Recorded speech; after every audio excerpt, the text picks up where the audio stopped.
bus drove us 14 hours that night until early in the morning.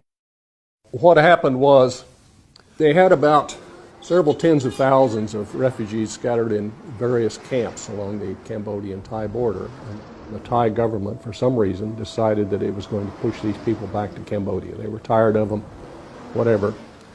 They gathered together about 42,000 of them, took them to this temple on top of a mountain on the border called Pravahar, and pushed them down the cliff.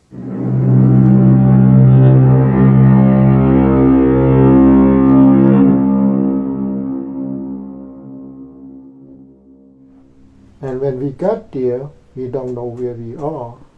And they forced us out from the bus at gunpoint, and they told us where to go. And we found out that we are on top of the mountain called Pravahar Mountain.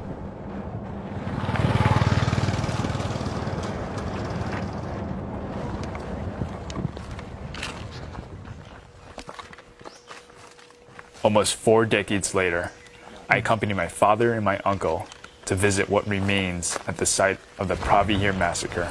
It's very difficult to walk through here.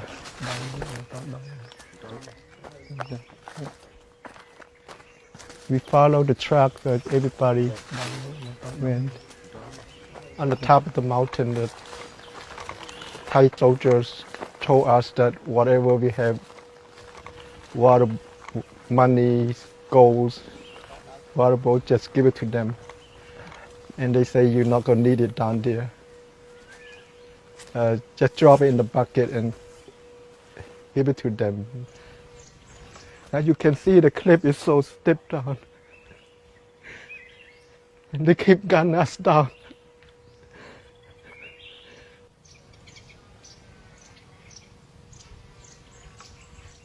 We have no way to get down. We have to hold the wire to lower ourselves down, clip by clip. When we helped the old people, they fell down and crashed into the branches. In agony, they dropped all the things they carried with them, and they abandoned a lot of their belongings there. That night, every 5 minutes, we heard boom, and everyone was crying. People appeared with blood all over their body, some of their eyeballs falling out, broken skulls, screaming, looking for their mother and father. You know, I lived through the Khmer Rouge. I thought that was bad. But that night was the worst night of my life. Tuk, tuk, tuk, tuk, tuk, tuk, tuk, tuk, tuk, tuk. And I hear the bullet go through my ear like right behind from my ears. And I saw a little girl in front of me. The bullet hit her head and she collapsed. I hold on to my mom's hand, and my thought was, at least we die together as a family.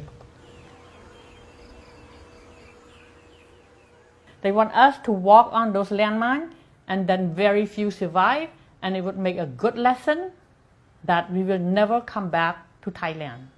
They want to kill as many refugees as they can.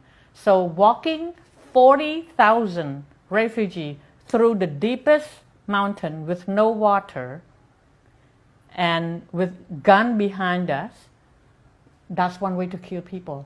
And they don't have to open fire because the landmine will do the job. The brush is so thick. We heard the planes, the sound of planes flying through. We thought someone come to help us. 43,000 refugees cry out for help. But no one come for us.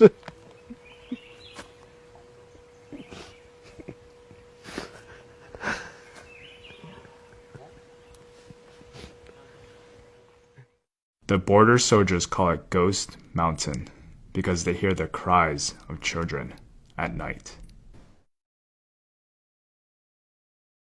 The soldiers say that there are lots of bodies down in that area where they can't bring us. And the landmine is still there. That's why we can't get in there. So they've been finding more and more of this stuff in the ground here. The clothes, the plates that we just saw, and then they pick up a few bones here and there. This is a bone that one of the refugees died here. There's no road going down. We throw our clothes first and then hold on to the vines. We're afraid to sleep at night, anywhere except on the tracks we're walking on. My in-law told us not to go anywhere. Don't go anywhere. If you move, a mine will explode. You poop there. You cook there. You sleep there.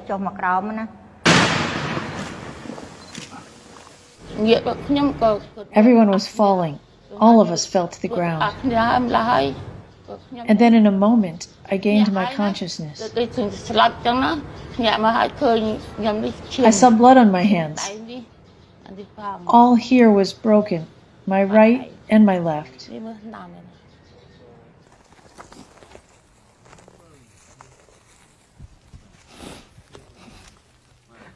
This might be a blanket here for the UN to give it to us. And sometimes they use that to cover the body because the body is always. Yeah, they wrap the body and just let it sit and rot it.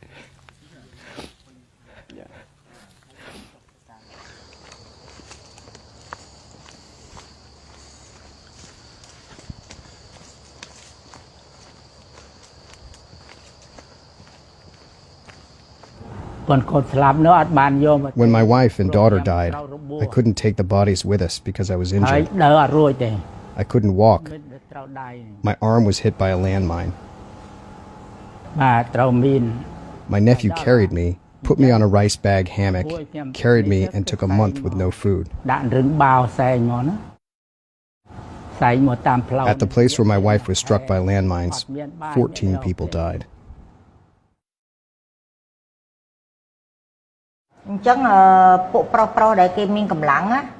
The strong men that carried rice and carried supplies ran to seek water to cook rice and other things. Then the landmines exploded. And when it exploded, they all died. And the people that didn't have food ran to grab the bloody rice off of the dead bodies, just to have something to eat. They had to wash the blood off the rice and cook it.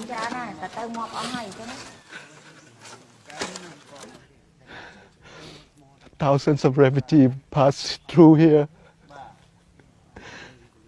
13,000 lost their life. This is all they left behind. Yeah.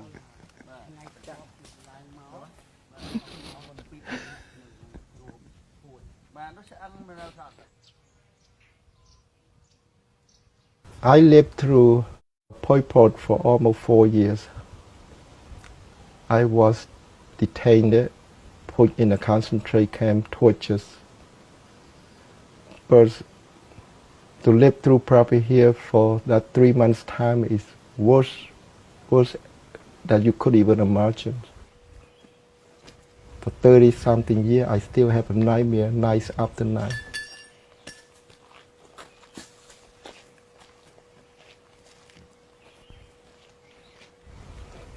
Somehow that nightmare never go away. Just keep coming back.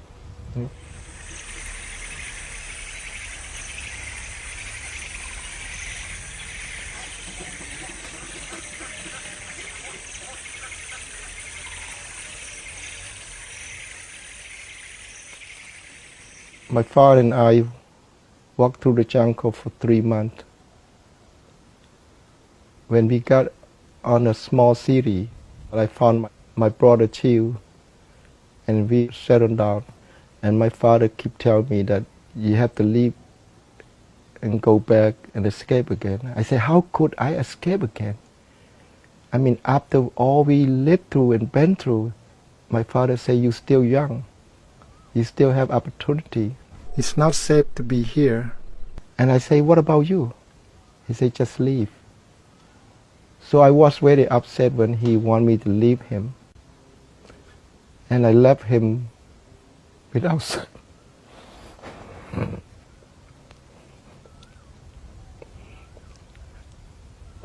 without saying goodbye to him.